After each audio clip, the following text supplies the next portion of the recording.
then I like your hair, Amy. You get your hair done? Thank you. I did it just for you. Wow, you see, Jim's a good man because he notices things. That's why he's married and you're not.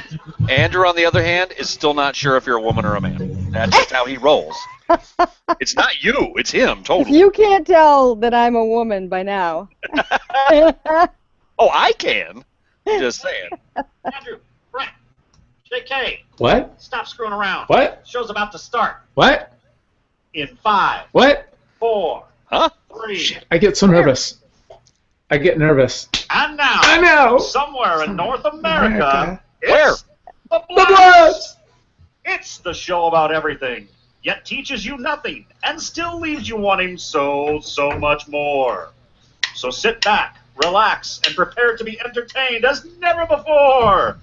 And now, here is the man that Gandhi gives his credit to for his personal inspiration, JK. JK is in the house. Hi, Jimmy Coffer. What's happening? What's Hello, going on, guys. everybody? What's going on? Hello. Hello. We have we've got, something to Andrews there. I'm seeing two Andrews. That's kind of scary. Okay, check this out. Hold on, before... Guys, I've been working on this for the show tonight. Watch. It's my toothpick tricks. Okay, ready? See that? Yeah? Yeah? Hold on, no hands? Yeah? I didn't even actually see that.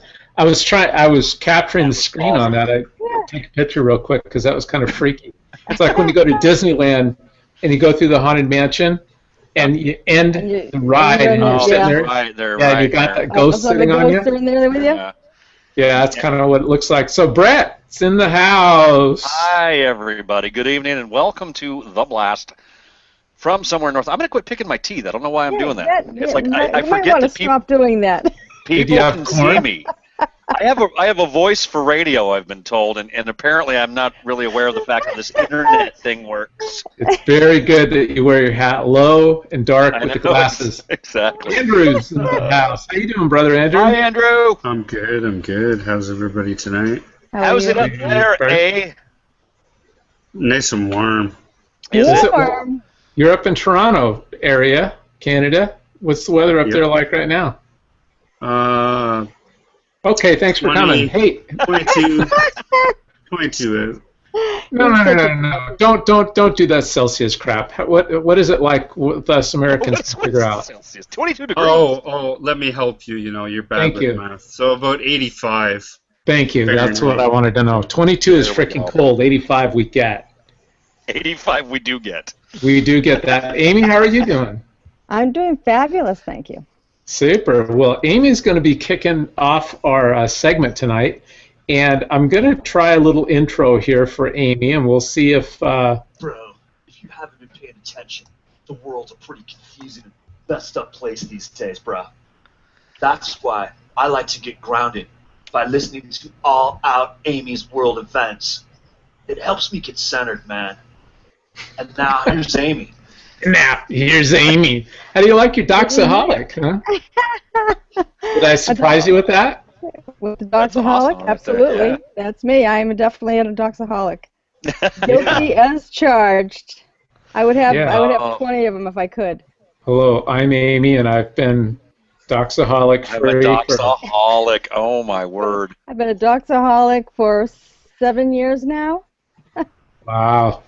As far as little dogs go, I like them. Ask your audience to submit a question, and they will appear below. So I do have the ask a question thing open. So if anybody does that, I can follow the question so we can that way. A little later, we'll be adding phone calls to the show. I'll set that up a little later. And Andrew is in sync with 2014, looking at 9/11. So Amy, what's shaking? Talk, Amy, talk. Okay, I was looking at some of the news today, and I chose 3 stories to focus on. So I'll go through them, and then we can chat, or we can rant or bitch or whatever. Okay. The first one is I came across an article on New York Times. I know, hate the New York Times, but this actually was kind of interesting. The U.S. acts to curb firms move overseas to avoid taxes, and it basically they're trying to stop firms from moving their base overseas, leaving the jobs here, leaving the companies here, but moving their base overseas or into Canada, because our corporate tax rate is the highest in the world at 39.1%. Okay, compared to like Ireland, that's 12%, or Canada, that's 26%. Wow. So can That you bad. really blame? Yes, that bad. And that was just out of the. I got that off the Tax Foundation today. So in 2014, Canada is only 26%. That's why Burger King wanted to go over the border and go into bring their corporate headquarters over into Canada, and a lot of companies have been going over to Ireland and the UK. That's really mean-spirited of Burger King to want to do that, you know. You think? I think that's kind of. I think that's kind of, you know, common Smart. sense to me. Yeah, it's kind of smart. Right. You know, it's It's like business. Oh. But the thing that's really kind of annoying is that they're making it so our companies cannot move our base overseas and, you know, still own the company, but they're not setting any restrictions on foreign companies buying our companies, having their workforce here, and then, you know, saving all the taxes over there.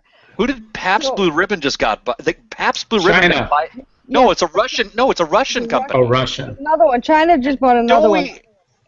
I mean, aren't we getting ready to fight Russia? Aren't we angry with them? And doesn't Obama? Oh man, you get off that border, that Ukrainian border. Oh, you want Pabst? No problem. That's fine. That's nothing a Stoli can't fix. That's nothing. Right. Exactly. Yeah, no kidding. It says it's calculated to make companies considering such deals think twice before doing so.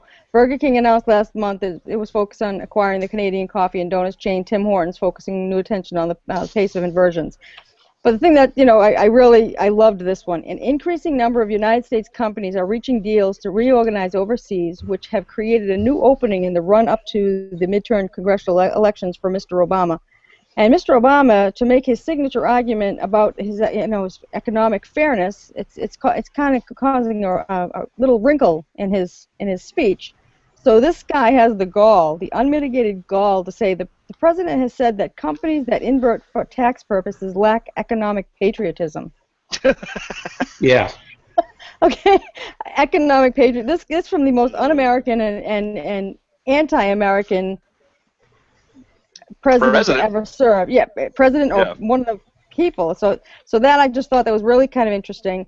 But, you know, it killed me when I started looking up the corporate tax rates of the other places. Like I said, keep in mind, 39.1%. So UK, Canada, and Japan are the three countries that we trade most with, and they've all cut their tax rates. Ireland's only 12%. Hello. Well, and you guys understand what happens when tax rates get cut? Oh, it stimulates business. It stimulates growth. No, it doesn't. Prices go down. Consumers then spend more, and everybody wins. That's ridiculous. Nancy Pelosi said, "Yeah, being on food stamps is what creates jobs." Yeah. She is a genius. Yeah. She is. She's brilliant. Hey, she is in line at the convenience store using her Oregon Trail card to buy a rock star every morning. So. Oh yeah, I'm sure she is. Yeah. So can anyone blame companies? I mean, really, they're keeping their workforce here, so they're keeping companies. They're workers in business and they have jobs, but they're going overseas for their tax base. One thing to keep in mind. One thing that people need to keep in mind is that a business's main priority when you start a business, you don't start a business to hire people. You start a people to make money, and your goal is to hire as few people as possible to make as much money as you can. Maximizing profit. That's the number one goal. Now, your hope is that you do so well that you are forced to hire a ton of people, because now you're just rocking and rolling. But but a company's main purpose isn't to hire people; it's to make money. That's the hard. Yeah, but that's the hard, cold facts of it. That's the truth when the rubber meets the road. But that's what this administration hates. Not to mention, too, if you had taken your money and you had invested in, say, Burger King or the company they're merging with, if you had stock in those companies, you're very much excited about moves like this, because that's going to maximize your dividends. That's going to maximize your return on your investment. Now, if anybody doesn't agree with this, they're welcome to make a comment on here, and I'll read your comments live. Yeah, we need people making comments. Less taxes, more dividends. I don't know. You know. This also ties into that whole minimum wage thing that's going on right now, and it's like I would like to say this is companies don't owe you anything. Correct. They don't owe you more money. They don't owe you insurance. They don't owe you anything. And if you don't like what your company or the business you work for is doing for you, move. Educate yourself. Increase your skills. There's all kinds of ways to do that. Oh, and by the way, talking about free money, there's all kinds of, unfortunately, free money out there to help you if you need to get a leg up. And I mean, I say free money loosely. You know where I stand on that. Yeah. Could you give me some, Brett? Yeah, I could use some free money from you. I could use some. You know, I'm going to go out and dig some up. You got a lot down there. You can send it up to me. Yeah, Brett. You know, I don't know about the free money thing, but these piles of money laying around. What am I going to do with all this money? I mean, Andrew's in Canada, so he needs it for his car problems.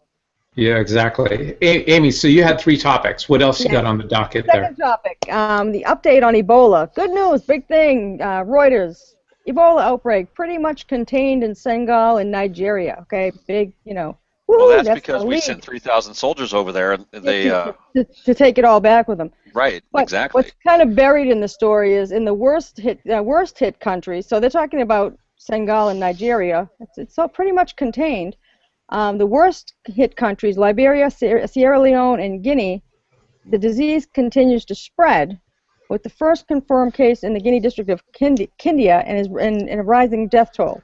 And they say that a separate Ebola outbreak has killed 41 people in the Democratic Republic of Congo, where 68 cases were reported. Oh, I wish I could send all the Democrats to the Congo.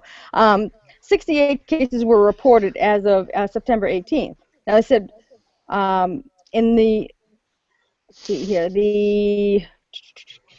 one of the unexplained figures in the latest data was for the number of health workers who have died in Sierra Leone. At least 61 deaths as of September 19th, almost double what the World Health Organization had previously updated. Okay, so these are people who were supposed to be trained on this, who are masked, gloved, everything, head to toe, and these things. They're, you know, I don't care if they're washing their hands or not. No one in America washes their hands nowadays. It's so gross. But so these people are getting it somehow. Personally, I think it's airborne. I think it's mutated. It's airborne, and that's why it's, you know, it's exploding. Because all of a sudden, in the next case that I saw, Centers for Disease Control and Prevention gave a worst case and best case estimate for Liberia and Sierra Leone based on computer modeling. In the worst case scenario, the 2 countries could have a total of 21,000 cases of Ebola by September 30th and 1.4 million cases by January 20. If this keeps up, right? They give the best case scenario. In both countries, the epidemic could almost be ended by January 20th. Is that because everyone's dead? I mean, it's the same. Yeah. Everyone's dead, so it's, you know, it's run its course because there's no more hosts. That's not funny, but it provides chuckle there. Yeah. I was gonna bring up a story about this last week on there where I believe it was 8 aid workers were macheted and murdered, 7 out of 8, and one of them was hiding in the bushes or hiding in the jungle as people were going around looking for her, and she escaped. And so she got out to tell people what happened, but these aid workers are coming there and getting macheted and killed because the people who live there think that these aid workers are bringing it. So, I mean, it's a mess. It's a mess. And then we go and send 3,000 of our soldiers there. And what's going to happen when they come back exposed? They're not all going, those 3,000 aren't going to one base. Right. They're going to their bases all over the country. Exactly. All over the country, I should say. Yep. Yeah. Yep. I know. I said last week I think that's done on purpose. And I've talked to a lot of guys in the military. I mean, half of my friends list on Facebook is military or prior. And none of them can believe that we're even remotely doing something like that. I can't believe that the upper, what do you call the upper echelon of the military isn't screaming bloody murder on this one. Well, I think the upper echelon in the Pentagon has totally sold out to this administration. They've totally turned their backs on, you know, and they're getting rid of all the generals who didn't agree, who were speaking up, are gone. Forced to retire, yeah. You know, and again, we'll get to me in my little tinfoil hat later, but I mean, but this, in all seriousness, it's this type of thing that just really smacks of shadow government, because you know, why isn't the military going? What, you're not going to send our guys? You know, there's no. You would think there would be more. Outrage. Exposure. There would be more outrage. There would be more fighting. I mean, going back to Benghazi and the IRS and all these little scandals that have just been swept under the rug. Right. Why isn't anybody really doing anything about it? And my guess is, I mean, and again, this is just the tinfoil hat in me, but there's something going on behind the scenes. There's something behind the scenes that we just we're not seeing the whole picture because we're not being allowed to. And these people are getting told to shut up, or your children die, your families die, you all die. We're in charge, and don't try and mess with our plan. Well, Greta Van Susteren came right out on TV and said that she was told by several people up her in the White House to please knock it off about your reporting about Benghazi. I mean, these people are being threatened on that. So, Amy, what's your third? My third one to close it out is some really good news. You all remember that. Well, good news. You'll see what I mean by good news. Israel identified Mr. Kwashahame and Mr. Abdul Ashai as the key suspects in the abduction of Naftali Frankel and Gilad Shar, both age 16, and 19-year-old El Yifrak. I'm not sure how to say those names in Israel, you know, the Jewish names. Shortly after they went missing at a road junction, you guys will remember that, the three Jewish kids that were... Three little Jewish kids. They were still 216, 119. They disappeared, and then they were found murdered. Well, the good thing is Israel reported that they killed all the great news is these people got killed. Yes, early on Tuesday, fantastic. Entered the ground floor of the two-story building and killed the two men after coming under fire. Initial reports said that there were rockets and bulldozers were used also, but the military group Hamas initially denied any connection to it. But later, on its political leader, Khalid Mashal, said members had carried them out.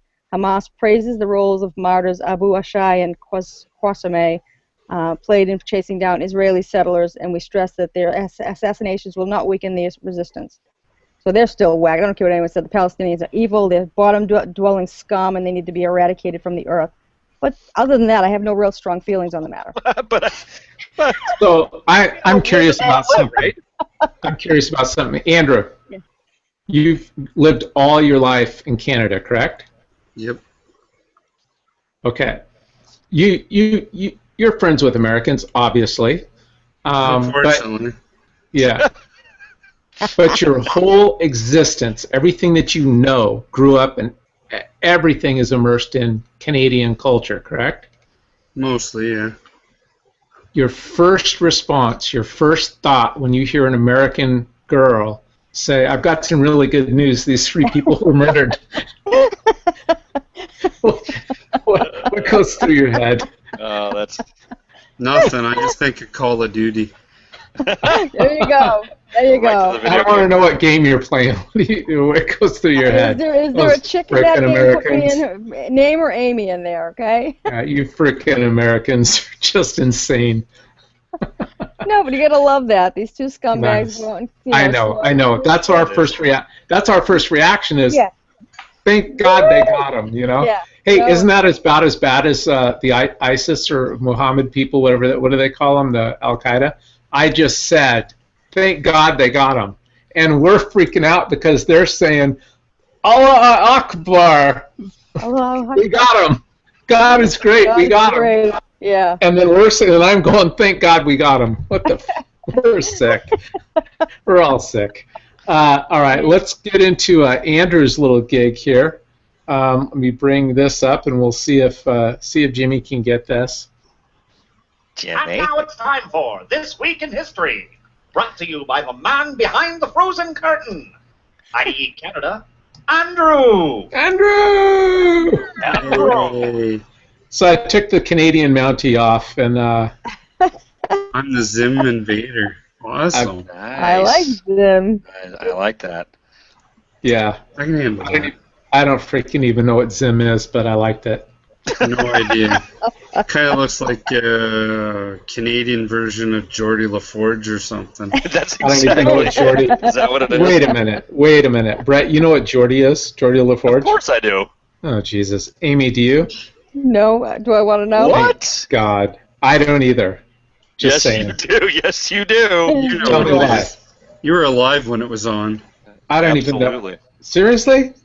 You were alive. It wasn't Whatever. that long ago. Whatever. Andrew, what's I like on the original. what's on Andrew's topic today? This day in history. This that's about day in it. history. Nothing happened. Nothing at all. Nothing Otto happened. Thank first, you. the Great, Nothing good becomes anyways. the King of Italy. Yeah, true. John Paul Jones, never mind. You do it. I Al. was going to go with this. This was actually pretty good. Yeah. First go ahead, baseball keep team New York Knickerbockers organized. Adopt the rule of code. Anyways, so go ahead, Andrew. Don't let me take your topic. In 951, Otto the First, the Great, becomes King of Italy. Oh, well, there you go. I did not know. Yes, that was something, a while ago, but you gotta start somewhere, going. right? Yeah, you need a starting point. You're right. Go ahead. What? Come on, spit it out. Did anything unique happen in Canada in 1908? Oh, you're being No. a ball buster, Jim. Yeah. Actually, the University of Alberta opened. I know. I was gonna say that. You're on the same site as I'm on. Go ahead. I'm just flipping you shit. No, you're not. You're being a pain in the ass. But Here, anyways, look. There is that. No where's glasses the on, good so one? now I can't read it. Something bad. Let's see. Something Something bad. bad. Something bad. 1940, Dutch Nazi collaborator Mussert's first meeting with Hitler. There you go. That's something bad. What did they eat?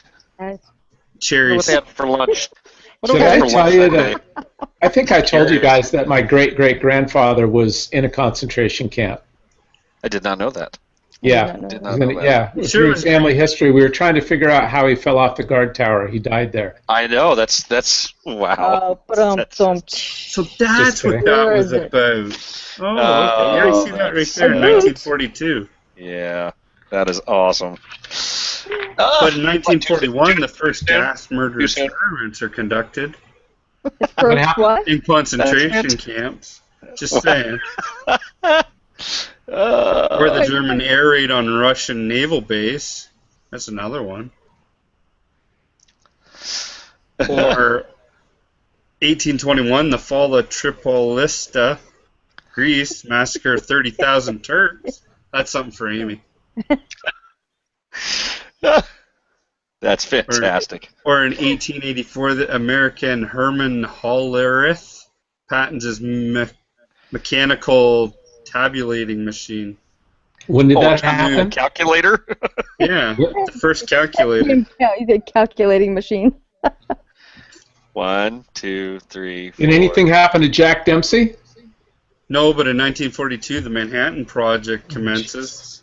In 1926, Gene Tooney beat Jack Dempsey with a heavyweight he boxing didn't. title. Yeah, he did. That is fantastic. Actually, they reversed that decision. He actually beat him in 11 rounds. There When? you go. Yeah. When? 1927, they reversed it. You're lying. I know. But the Yanks Good commit one. 7 errors in one game, but Thank you. beat Boston 16-12. And still won after 7 Rat errors. bastards. I know. Or 1976, the Ford Carter TV debate.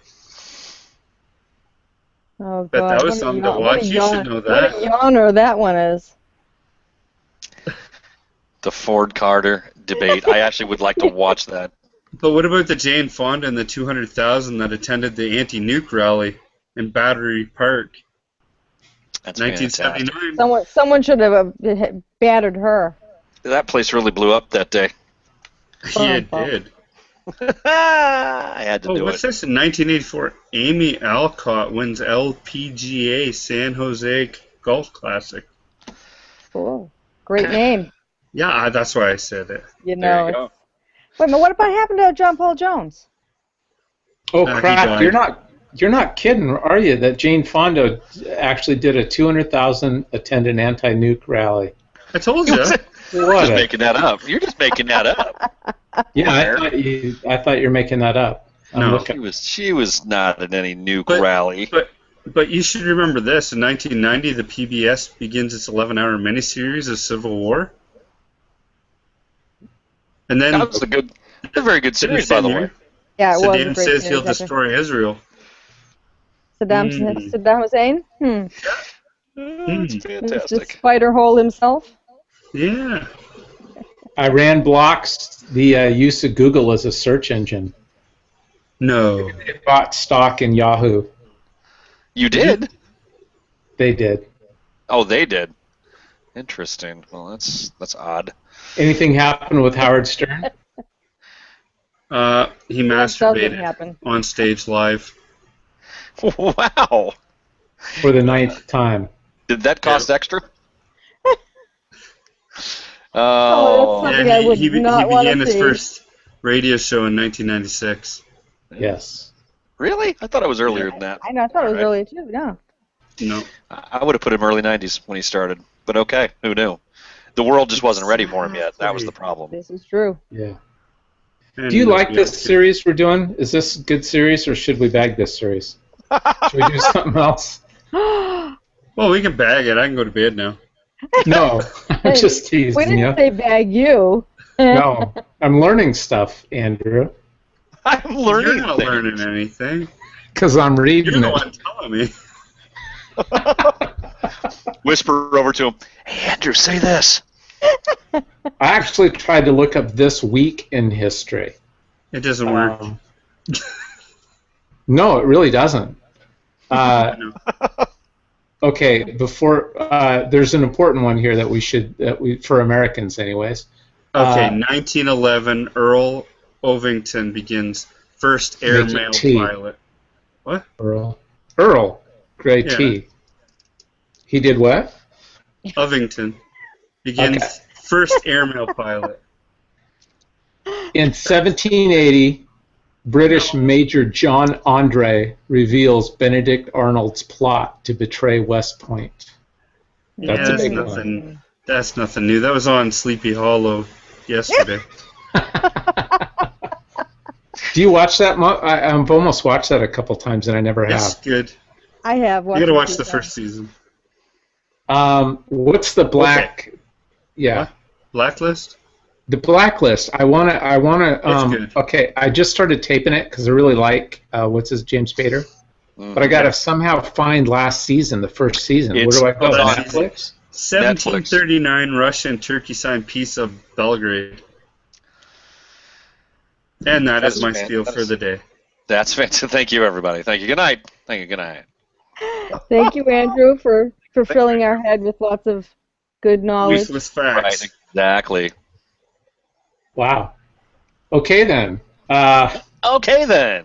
Okay then. That means I'm up. So I'm gonna take those off the screen, and oh, I'm not up. You're not I'm up. jumping the gun. Brett's No, up. this was Forgetting about good. You know, I could have got to bed early. No, because you got to We have- participate we in have this plenty- next one. That's right. We have plenty to discuss tonight here on Oh yeah. We have. Please Stay Really wonder Tuned. what those black helicopters are all about? Well, so does our very own Brett Harris. So join us for our tinfoil hat truth of the week. And remember, they're watching. They're always watching. I love the eyeball. It's true. They're watching.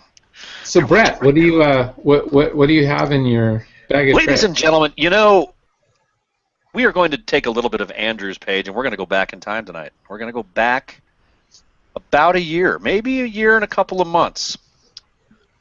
And I'm going to ask all of you if you recall anything about a certain little country that we really, really, really apparently wanted to go into and take over. And I believe that country was called Syria, Oh. Mm-hmm. if you remember correctly. In Syria, if you remember, there was a president, an elected president at that, by the name of Assad. By the name of Assad. And our government, as it always does, decides to find reasons or invent them or whatever you want to say to go into other countries. And so we took this man, and I'm not saying he was good, I'm not saying he wasn't, I don't know. But they sure had him pegged as a bad guy.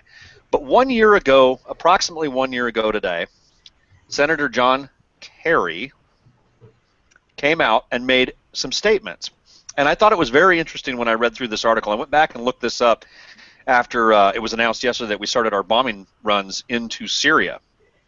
So exactly what they wanted to do about a year ago happened yesterday.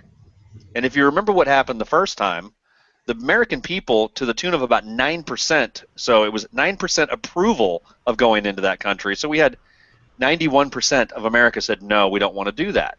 And the government went, rats. Well, I guess we don't have the support. Well, there's a couple reasons why. Let's step into looking at Kerry's statement, though. These are some of the words he used about a year ago.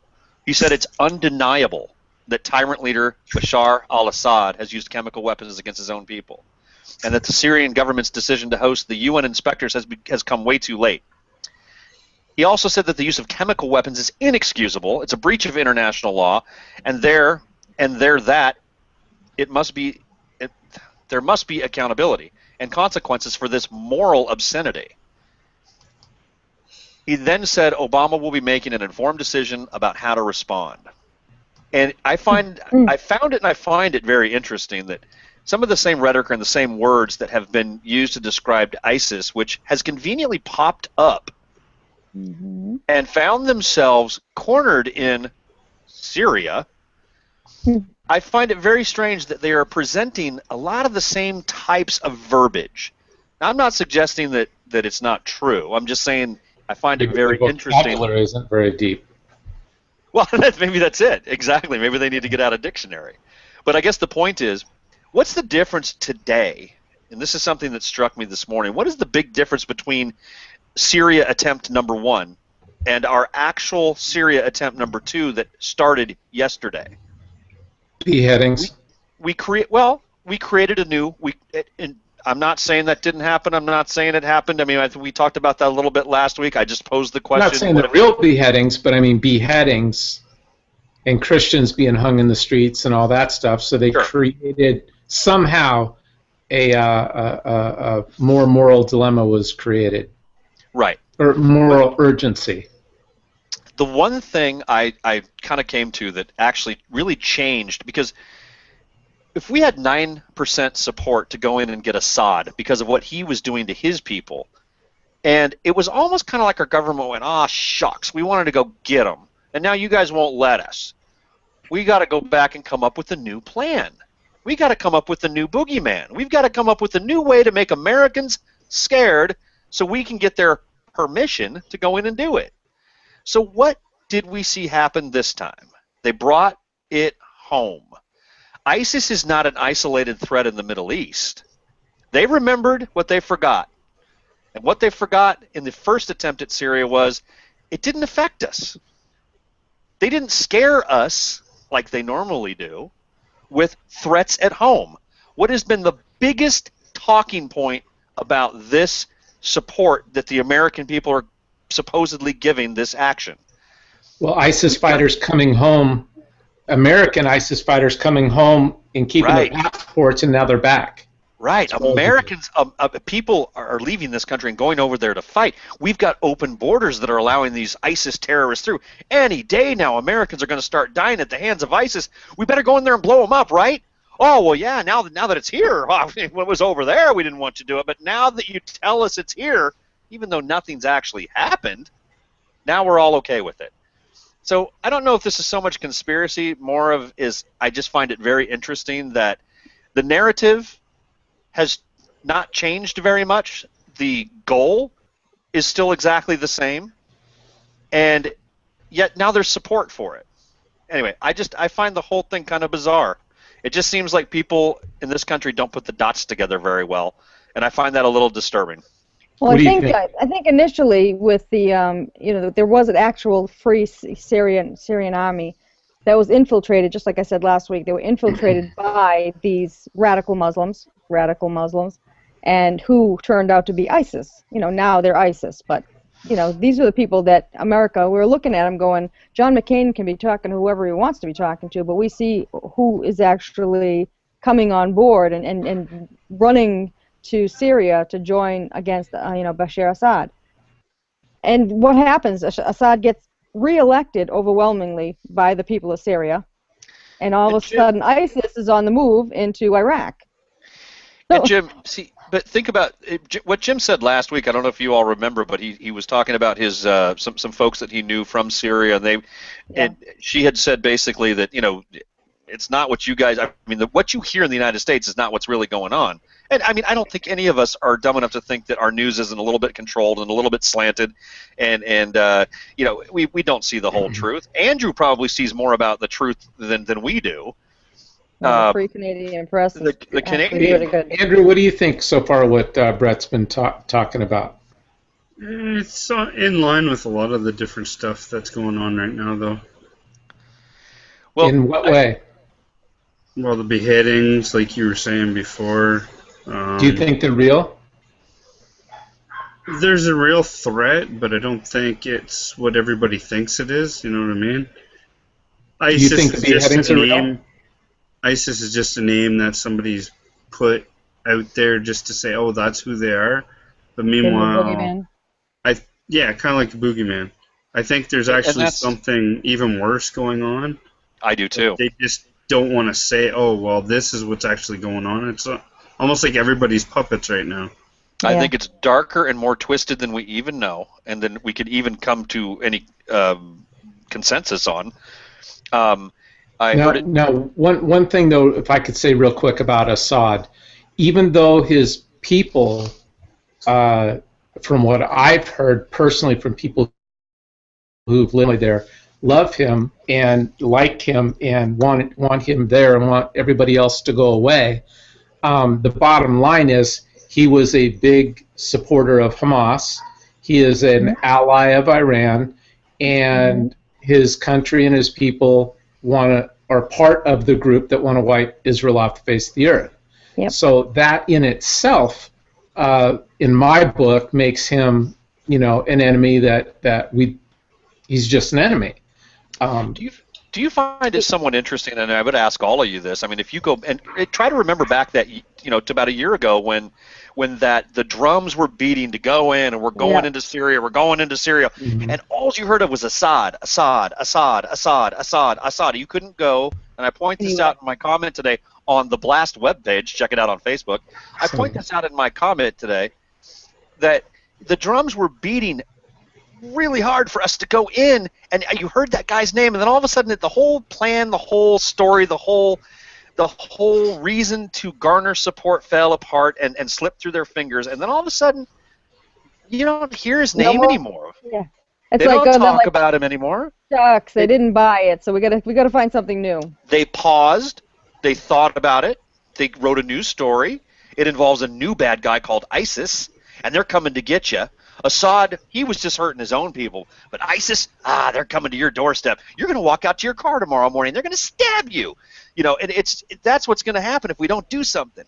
They rewrote the story. As bad as the UN is, they at least got it right when they said that Assad didn't gas his own people. It was the rebels and ISIS people, the people that we're going to give weapons to. Right. I heard it explained fairly well today, and I'm probably going to screw this up to some degree, but what you essentially had going on in Syria was you had the rebels that were attempting to overthrow the Assad government, and that's who kind of we got behind, and the question was, do we arm them?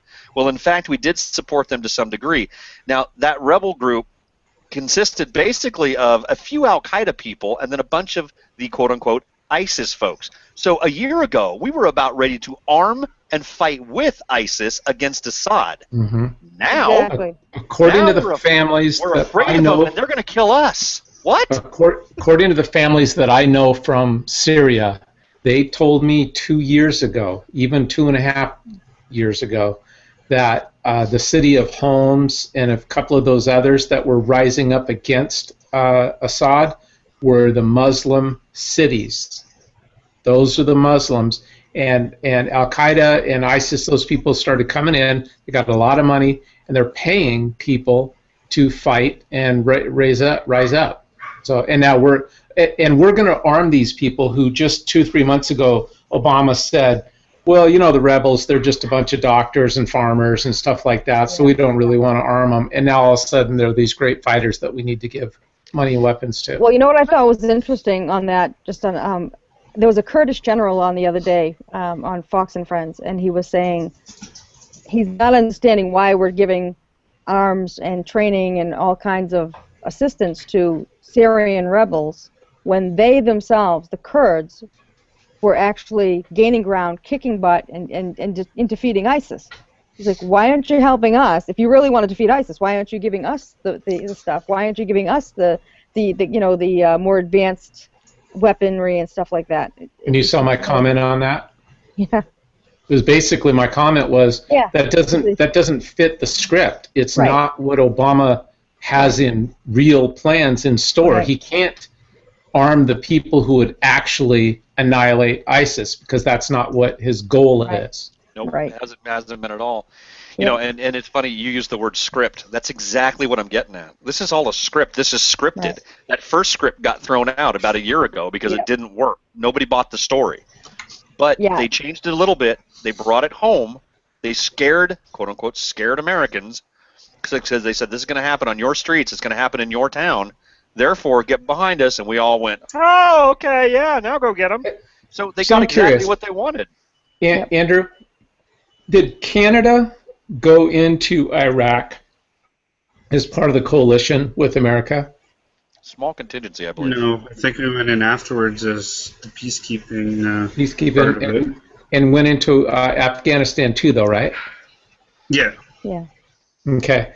So do you know if Canada is at all even mentioned or thinking about this new ISIS threat and coalition?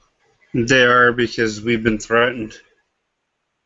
And you actually just had 3 Afghan generals or soldiers, higher up soldiers, that tried to infiltrate their way into Canada. Yep. And they got arrested. Yeah, they just tried a couple days ago. Yep. Mm-hmm. Although I don't know if that's so much that they were. I don't know if that was necessarily them being like terrorists, or if they were just running for their lives, because once we leave, they're dead. Well, and that was my thought too. Is, you know, once I found out that had they just disappeared into the landscape and went and joined quote unquote sleeper cells and all these, you know, these subtle things that we need to worry about. You know, whether they're there. I mean, I'm sure they exist to some degree. I have a feeling that they're probably blown out of proportion, but, you know, no pun intended. But the fact that these guys went to the border and were trying to get out of the United States, they were basically looking for safe harbor somewhere else, is what I thought. I don't think they were trying to get up there to join some sort of action up there. I think it was more of they just wanted to get to the woods somewhere and drink some hot cocoa and go skiing, just and hide out.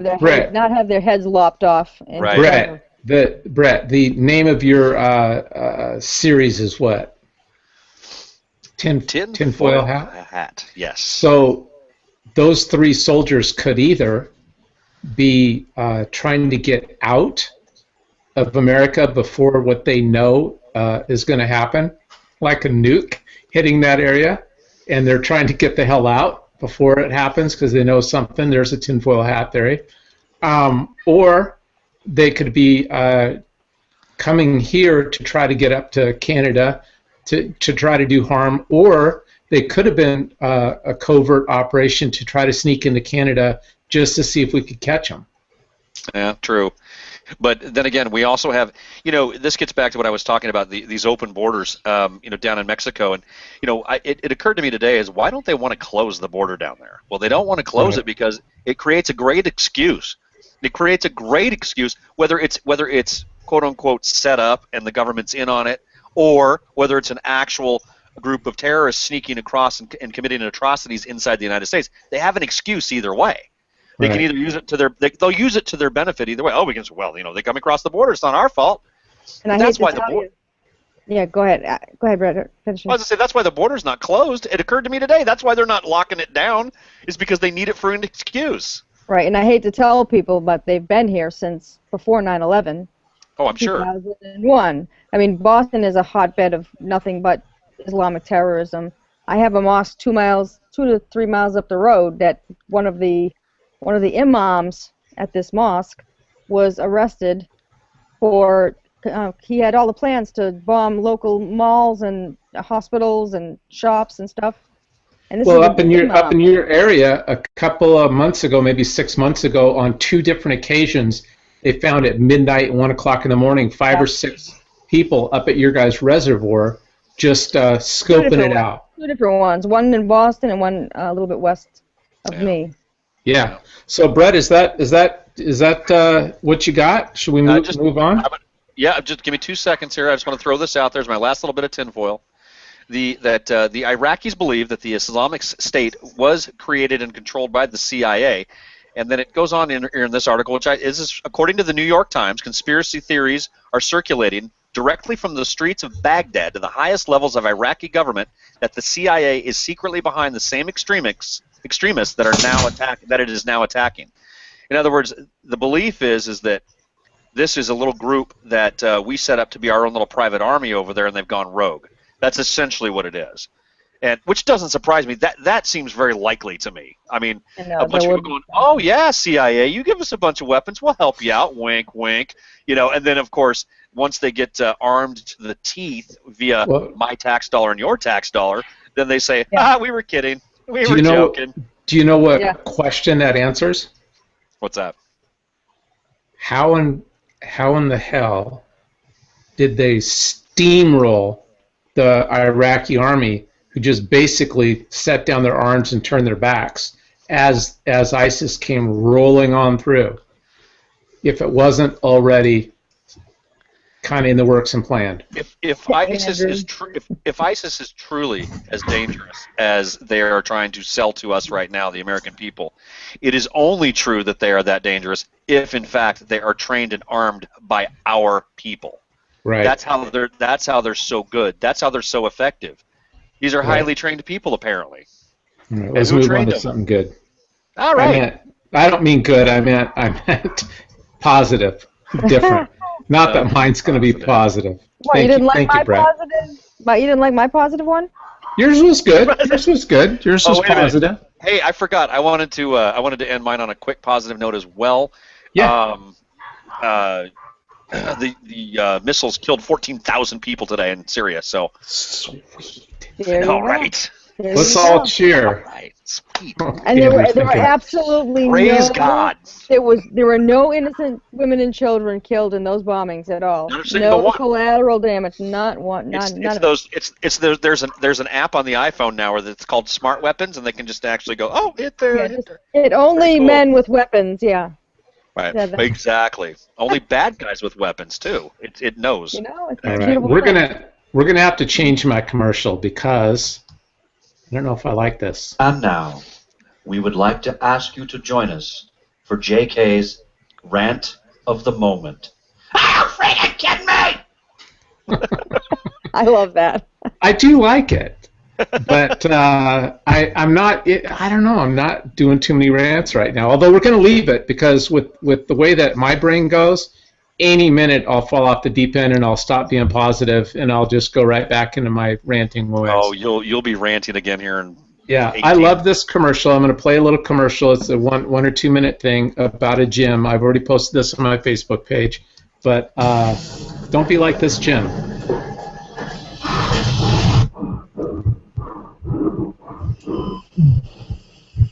All right, what do we got? Just came in. Heart attack. 5'9", 300 pounds, 32 years old. How the hell does that happen?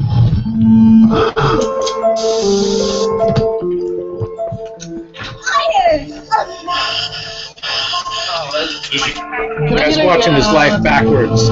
Could be developing diabetes. This makes change. Oh yeah. You're graduating. Watch TV. You won't be able to sleep. You can't do this. Yes, boss. Can I get a... Yeah, no, deep dish. You have to make a change.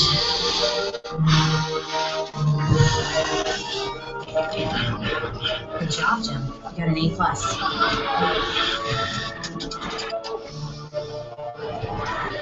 Here are your fries, sweetie.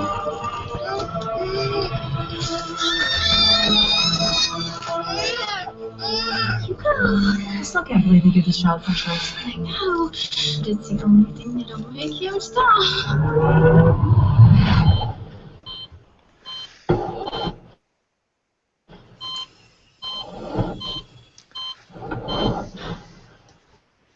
You know, I saw that I like the that other day. commercial, though. That's great.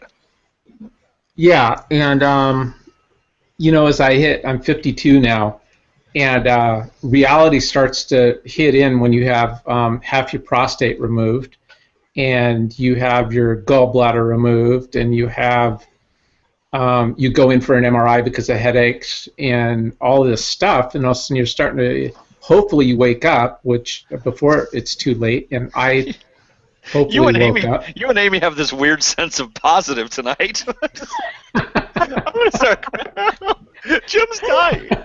But it's all good. Yeah. It's positive. It's positive. Helping others. Yeah. So I don't know. You know, over 90 days ago, 4 or 4 months ago, but I've been losing weight really, really slow. I mean, almost to the point where I look at the scale and I do it every day just because I don't want to go backwards. And I'm like, dang, man, it's not going as fast as I want. But I made the decision that what I'm trying to do is a lifestyle change, not a diet. Yeah, that's exactly what you have to do. So I haven't eaten bread for 4 months. That was really hard. I'm not eating all the garbage. I don't drink soda pop. If you remember Brett, or actually back in the day, we first started the blast with me and Joey and Greg, when it was GP and JK Live with Joey B. Every single show, and we were doing two nights a week on the show. Man, I'm drinking Coke after Coke after Coke after Coke. I'm just pounding that stuff, you know. And my favorite thing is dipping French fries, salted French fries in a milkshake, or dipping a hamburger in a milkshake. You know, and that's how we all grow up. And then we wonder why we're all having heart attacks and stuff like that. So, and I'm convinced that our food companies are poisoning us. Of course they are. And they're in bed with the pharmaceuticals, and they're in bed with the insurance, and it's a circle. But I don't know. Anyways, I saw that, and it just kind of hit me. So I'm going to move on to a restaurant, a good story. This is a good story to a restaurant that I thought was just kind of cool. So I'm going to play it. And it happens to be one that's up in Andrew's neck of the woods, and he knows what it is. Unique dining experience has just reached Canada. You can find it at a cool restaurant in downtown what? Toronto. It's different because the menu not only caters to the taste buds, it also speaks a language of food you won't hear anywhere else. Joanna Remiliotis explains. The menus are ready, the sliders ready to grill, the staff dressed and ready to go. Opening night of a brand new restaurant in town, where the goal of the evening is to have your order fall on deaf ears. Yep, you heard that right. This is Canada's first restaurant staffed with deaf waiters and waitresses. But in terms of an idea, how... This is the first one of its kind. Aptly named Signs. This is a place where you have to follow the signs. Customers are asked to order food and drink using American Sign Language. There are icons next to every menu item and a cheat sheet to help. Oh yeah, red something and then beet and then watermelon. What does that mean? Red beet watermelon salad. I'm gonna have to jump. What's that? Sign it. Yeah, you have to sign it. It's like this and like this. Exciting. Anjan Manikumar wanted to deliver a whole new dining experience and give deaf people a chance to shine. Providing them an opportunity here, I think, is something that they deserve, and they are very talented. Every one of my staff, I'm very happy to say they're extremely talented.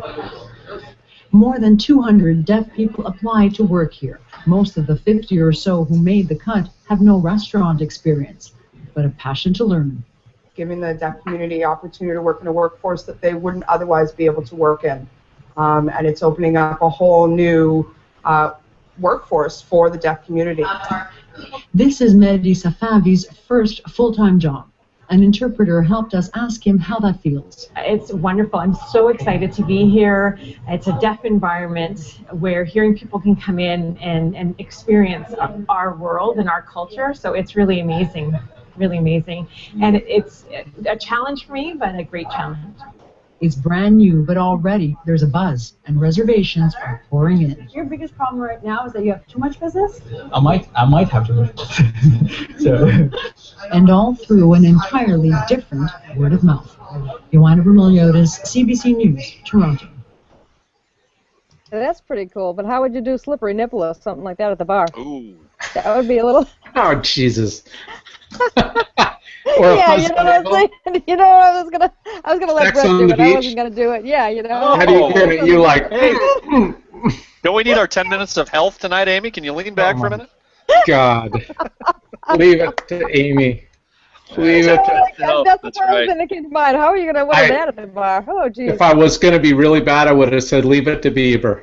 But I just What if? I'm sorry. That's really bad. Andrew, are you blushing? He's blushing. No. Andrew, you should go eat there, do a little report for the blast. Go on. Andrew's eating popcorn. Andrew, how close? That's in Toronto. How close is that to you? Have you seen 2 that? hours. Okay. Yeah, he's not driving there. He's not going for dinner. No. Right. All right, so I thought that was cool. So I'm going to do That is pretty cool. That is very cool. That is pretty cool. All right, this one is just, it's entitled, She Did What? She did what? She said what? She's what? No. All of my energy toward fighting for freedom and fairness, which begins with legalizing marijuana here in Alaska. And as for this job, well, not that I have a choice, but fuck it, I quit. Choice, but fuck it, I quit. And as for She said that on live TV too. Yeah, that's awesome. Fuck it, I quit. Listen to that. Watch her. This was her face. For that. Sorry for that. We'll be right back. Meanwhile, the Vote Yes on 2 campaign held a fundraiser last night. Isn't that hilarious? So that gal, she came out and did a follow-up interview that I was going to play, but it's too long. It's a 6-minute interview, and she's like, she's the president of this cannabis thing and all that, you know, whatever. But she says on her thing, it's not like I have a choice, but I quit. Why could I quit? I just thought that was funnier than crap, man. That is awesome. She did that on live TV. All right, so the What next way to go. There you go. She'll never work on radio again or TV, but hey, Right. you know. With winter burgers. coming, I thought this was a cool idea, so I'm just going to play it because I thought it was cool. Let's take that off, and hopefully I've got this started at the beginning. I do. Here we go. We got there.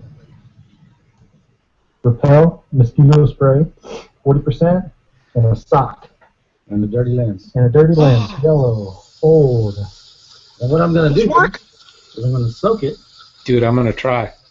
I'm going to try it too. And then I'm going to... Unless this is one of those things where it just melts it. Ruins it. Look at it. I'm looking. Ready? I'll just do half of it. Oh my gosh. Oh my gosh. No way. What did he spray on there? Bug spray, 40% repel. From an old man at a... Yeah. It's the one chemical in it. It reacts with the plastic. Yeah, he said that he learned it from an old man at an O'Reilly store. It's a new headline. Are you kidding me? He said, you don't No, need it'll work. You got some off. Heat wood spray? I said, yeah. He said, just take a little bit of that, spray on the rag, come right off. Wow. I said, really? He says, yeah. I used to be a science teacher. Science teacher. This night and day difference. So the guy went into O'Reilly's Auto and he was going to buy new headlights, and the guy goes, "You don't need new headlights." Isn't that awesome? Awesome. Yeah, it is awesome. It's that See, one now chemical mine, that they use. mine have finally fogged over a little bit on the outside edges, and it's been bugging me. So I'd be very curious to actually try that. Yeah. Oh, I'm going to try it. You report and let us know. Jim, why don't you go ahead and do that tomorrow and let me know? I'll do it. I'll do it. I'm not afraid. I just got to buy that bug spray stuff first. Paint stuff peeling off. What type of bug spray was it? Well, he had Repel. Is what he used. Okay. Well, we'll look that up later. So I'm gonna do the fun picks first, and they're not all fun. Some of them are just thought-provoking, and then we're gonna finish with a video that's a very positive video, and it's the reason why I changed my profile pic and cover sheet and everything like that. The reason why I said that until the end of September, I will not do any politics on my page, nothing negative, nothing all that. I'm going to do all that stuff on the blast. Then I can share it, but not on my personal page. And so I'll get to that in a few minutes. But for now, we're going to fun picks. Let's get some music in the background. It's not too loud, is it? No. No. Much better this week. Dig that song. You guys should see what I've done. Well, I'll show you later. I've got my room. I'm going to show you. I built. Check this thing out, man. I freaking went to the there. I went to Walmart and I got these paint grids. Mm-hmm. And I got 4 of them. They're $2 each, and I bolted them together. I screwed some holes, and then I went and I got some bedding fabric, and I put that around my around my microphone. Cost me like $6, and awesome. drilled some holes, put it together, and then So now my microphone. I went over to Guitar Center, and these people wanted $70, $80 for one of these. And I'm like, I can make one of those. So, you know. Thanks for the tip, buddy. Yeah, well, I got looking at it, and I'm like, geez, man, I know what I can do. All right, so here we go. I want to show you something that was super cool, that I thought was super cool, that I found on the internet. Let me push the camera back over to here. I am friends on Julian Lennon's Facebook page. Okay, can you see that right there? Absolutely. If you're not, and I said if you're not going to follow, so I said if you're not following Julian Lennon's Facebook page, you're missing out. Honestly, he always puts out quality posts. Andrew just left me a message on Facebook. No. This says, try to become not a man of success, but try rather to become a man of value. So again, what I said there, if you're not following Julian Lennon's Facebook page, you're missing out. Then the next picture I thought was kind of cool. Has anybody noticed anything on that? Carl Wilson? Yeah. Julian Lennon liked it. Oh, thank you. Isn't that freaking awesome? Yeah. I thought that was kind of cool. Well, there you go. Yeah. Always cool when something like that happens. Yeah, I mean, here's the guy. So he liked it. He was like the first one. Obviously, we're not friends because he doesn't do friends on page like that. He has a page where he likes a page and following. Well, he has his page set up for following. Just for likes, yeah.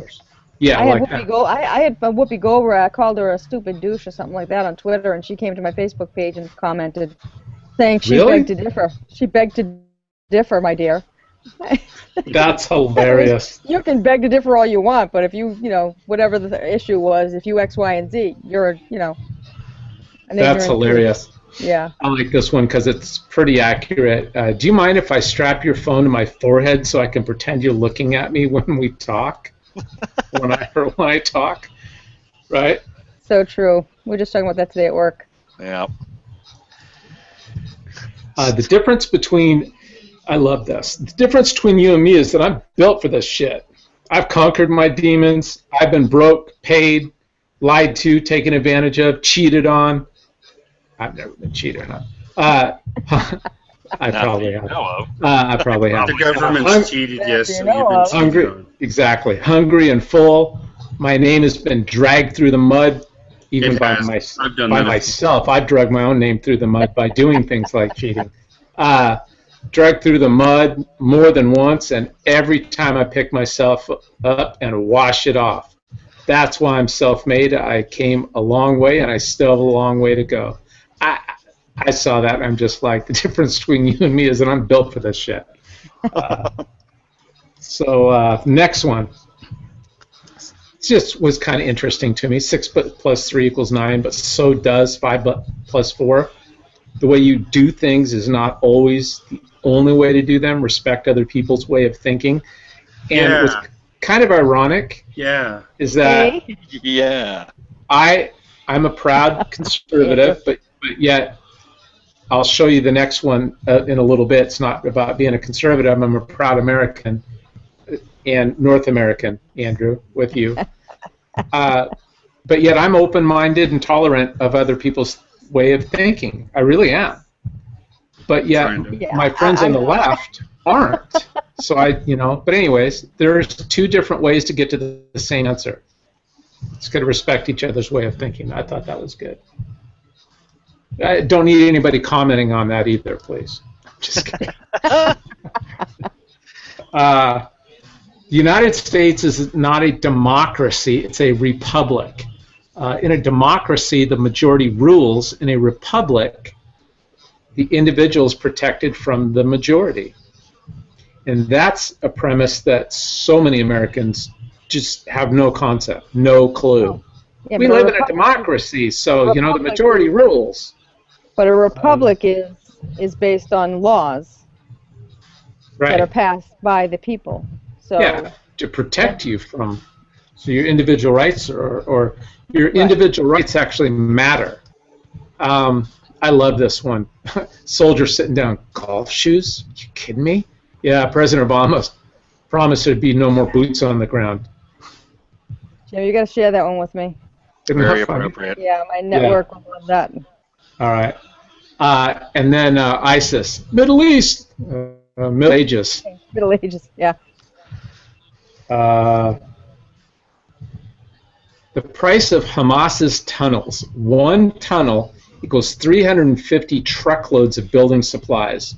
With those building supplies, Hamas could have built 86 homes, 7 mosques, 6 schools, and 19 medical clinics. Each tunnel costs $3 million. So far, the IDF, Israel, has found 30 tunnels. That's $90 million that Hamas could have invested in the welfare of its people. Isn't that amazing? Yep, that's why I say they. Well, but if we started wiped off the face of the earth. Go ahead. I'm sorry. If we started adding up our wasted dollars for war, imagine we would all be driving Ferraris. But we're not saying that the Israelis are down. They're the ones saying that the Israelis are.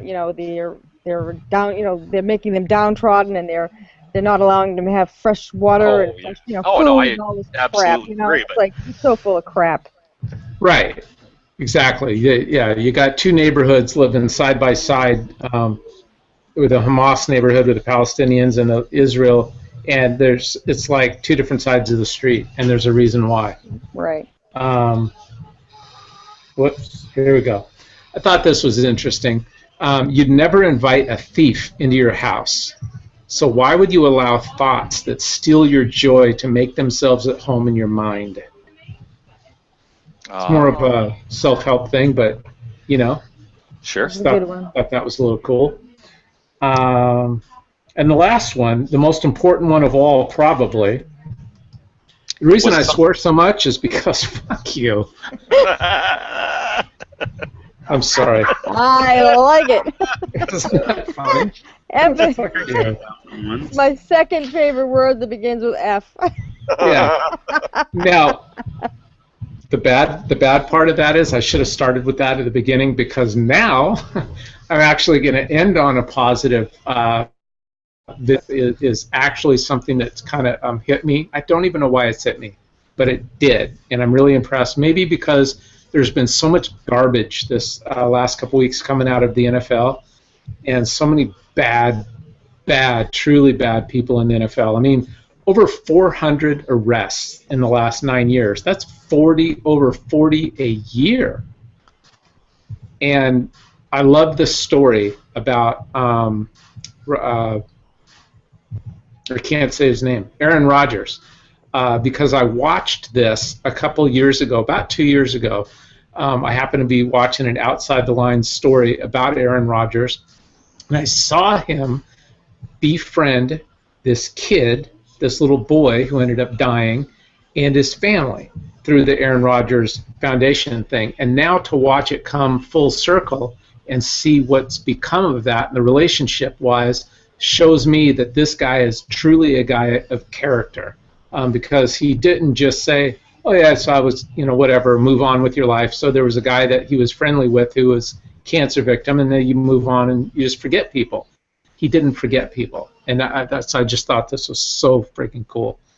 So it's a little bit long. It's 5 or 6 minutes. We don't have to watch the whole thing, but it was important to me. Amy, you were going to say something? No, I was going to say, yeah, if he was still my quarterback in my fantasy football, it'd be fabulous, but I'm getting my ass kicked. But go ahead. Just Aaron, why has that forsaken me? All right. So why I changed my profile picture to this.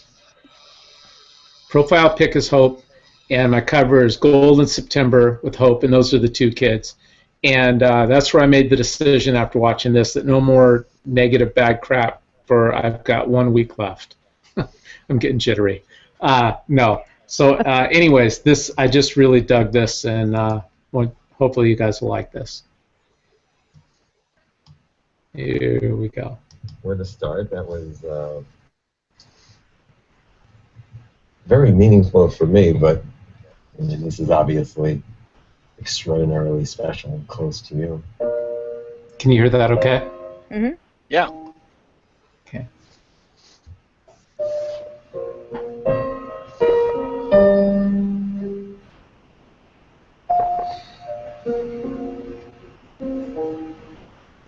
So Annie thinks she's coming to do an interview for pediatric cancer, but I'm her interview. Her brother Jack passed away a couple years ago. He meant a lot to me. He was a special kid, and he was a big inspiration for me doing stuff with the MAC Fund. 2 years ago, it was really hard with his passing. Really, really hard. But Annie has a lot of strength. It's her Gold in September initiative, where she's trying to have September be Gold Month, so people think about pediatric cancer and wear gold, and continue to raise awareness and funds for kids like her brother. Let's see.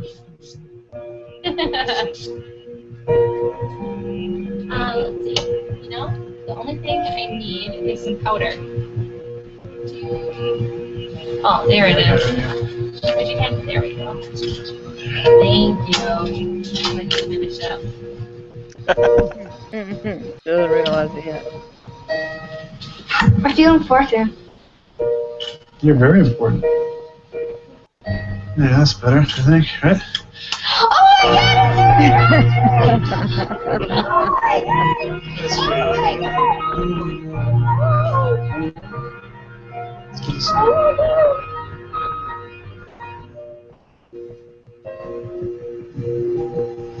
Well, what do you think? You want to go knock on some doors?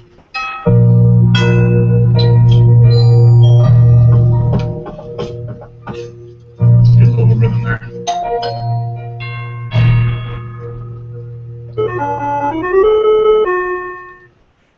How do you want to do this? You want me to introduce you, or you want to introduce me? Go up to the door. I should probably introduce you, actually. Yeah, because I'm not famous. Hey, how's it going? I'm Aaron. This is my friend Eddie. What do you want to tell the people about Gina? It's my childhood cancer awareness project, because there's no foundation that unites every hospital and organization. We need something that kind of unites everything under gold. Look at that. Isn't that terrific, man? Hey, Mike, you know how we love the Packers? That's Mr. Rogers. He plays quarterback for the Packers. You say hi to him? Hi. And this is his friend who's actually talking about a really important organization that helps kids who are sick. Isn't that wonderful? Sorry if I interrupted you. No, it's all right. Hey, it's really nice to meet you. Nice to meet you. How are we doing on the statistics? Are we making a difference? In childhood cancers, we're doing better. Yeah, that's my goal, though, because everybody focuses on like the 80% for 5-year survival. but Jack was part of that, and I want to focus on the overall survival rate and not just the 5-year survival rate. What are you trying to get it to? 100%.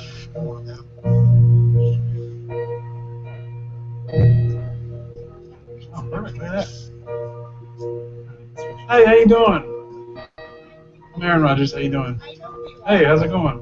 Matthew, tell me I'm gonna come out here now. This is my friend Annie. She has an organization to try and get gold as the color for September Oh, nice. for awareness for pediatric cancer. Hey, buddy, how you doing?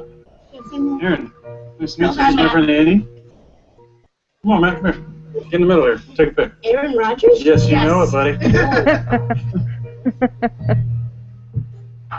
Good to meet you. Yeah. Oh, yeah. There we go.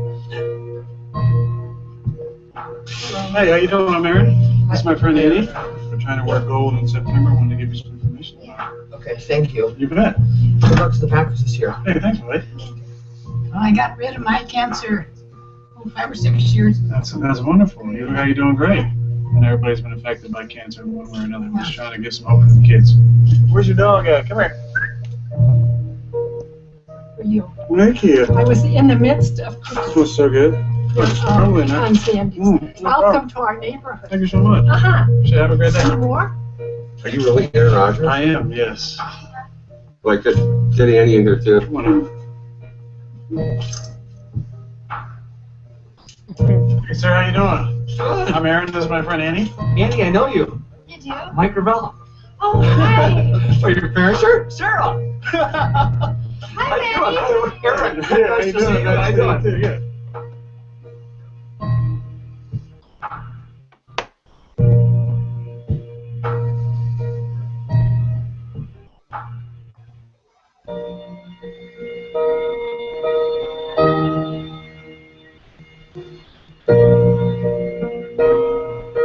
If Jack was here right now, what do you think he would want to say? I think he would say, you just gotta believe in golden September, and everybody just should be happy in what they have and just take action and do something. Because that was what he always wanted, right? He didn't want people to look at him and think about sadness. He wanted people to look at him and think about the joy that he lived his life with, and the happiness that he had, and the excitement he had for life. And, he was courageous. He inspired a lot of people, myself included, and his legacy's living on with you. Doing some awesome things. So proud of you.